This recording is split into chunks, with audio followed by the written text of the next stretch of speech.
Miles Lawrence. Well, this is a rather strange atmosphere for introductions, and I've got to tell you, I'm feeling a bit cornered. Would you have given me an audience otherwise, given the history of our two families? And why would you want an audience? I want to talk to you about my brother Mitch, and why you're accused of murdering him. You're going to have to be more specific. Would you be referring to his first murder or his second? I want to know everything. I never met my brother. I've never heard his voice. I've never received a letter. And all I know about my brother is what I've read in the media. Count yourself lucky. Look, he's my brother, Dr. Lord. I have very little family left. In fact, I have one niece, Jessica. Why don't you ask Jessica your questions, okay? Because I really don't want to dredge up memories of Mitch Lawrence. Look, she doesn't want to either. And from what I gather, you know far more about him. Your brother was seductive and dangerous. He was sociopathic, psychopathic, and sadistic. I tried to kill him when I found him standing over my unconscious daughter, about to rape her. Was that before or after you married him?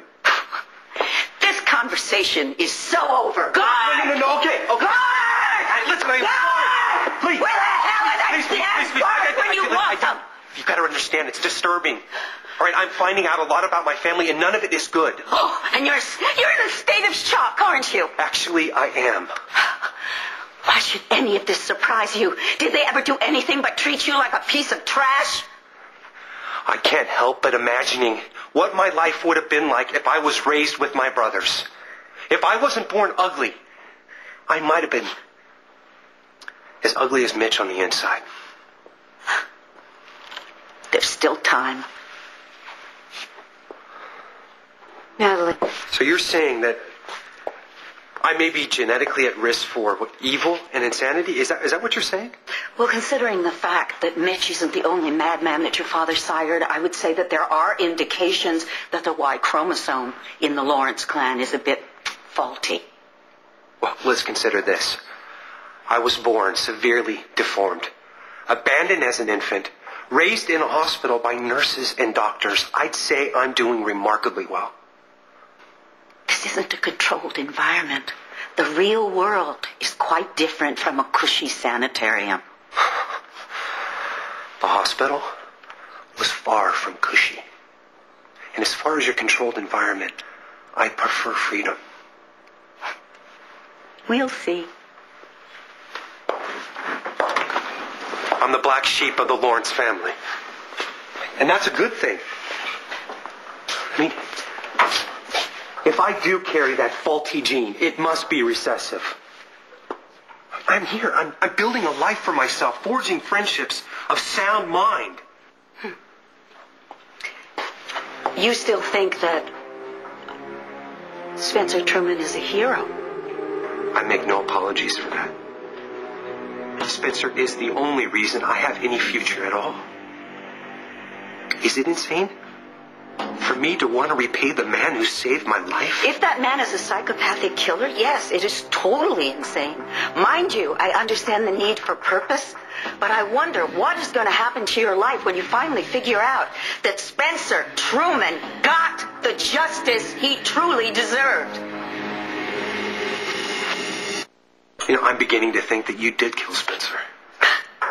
If I had, believe me, I would take total credit for it. I'd let the mayor name a day after me.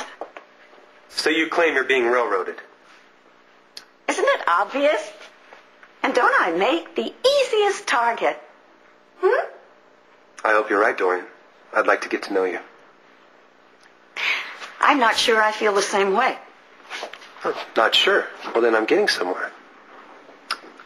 So, all this steel doesn't turn you off? Not everyone deserves the jail that they've been put into. Both of us know that.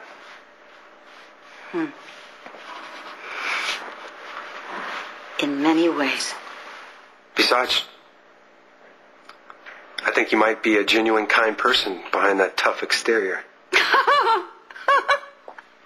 Oh, I've been called a lot of things in my time, but, well, kind has never been one of them. That doesn't mean it's not true.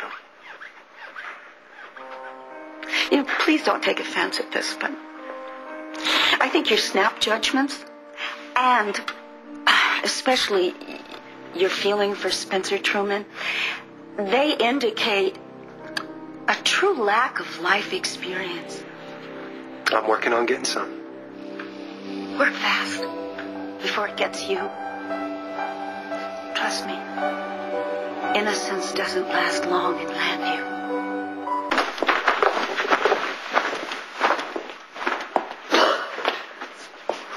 I think I could get Bo to lend you a mop. Or at the very least, a broom. I wouldn't know what to do with a broom if I saw one. So tell me, how does your being in jail fit into your master plan to woo me? Merely a temporary setback. How did you hear? Blair told me. She's worried about you. And so am I. This is a travesty. I have not committed a crime. Well, my brother doesn't put people in jail for fun. What are you suggesting? Spencer Truman is dead. And you're in jail. Are you sure that you don't know anything about it? Clint, do you really think I am capable of killing a man? We both know that you have a track record that wouldn't preclude it. But no,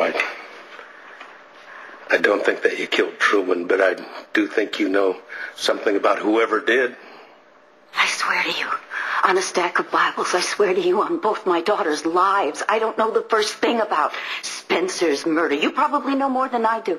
Me? Yes. From your brother, Bo, the police commissioner. No. Bo hasn't told me anything more than what I've read in the papers. That's all that I know. Is there anything I can do for you? Just your being here is enough. You were really worried about me, weren't you? Well, I'm here, aren't I? So maybe this was part of my master plan to woo you. Now I know I stand a chance with you. And how do you figure that? Nothing says I care like a visit to jail. Dorian? You get yourself a lawyer. I don't need a lawyer.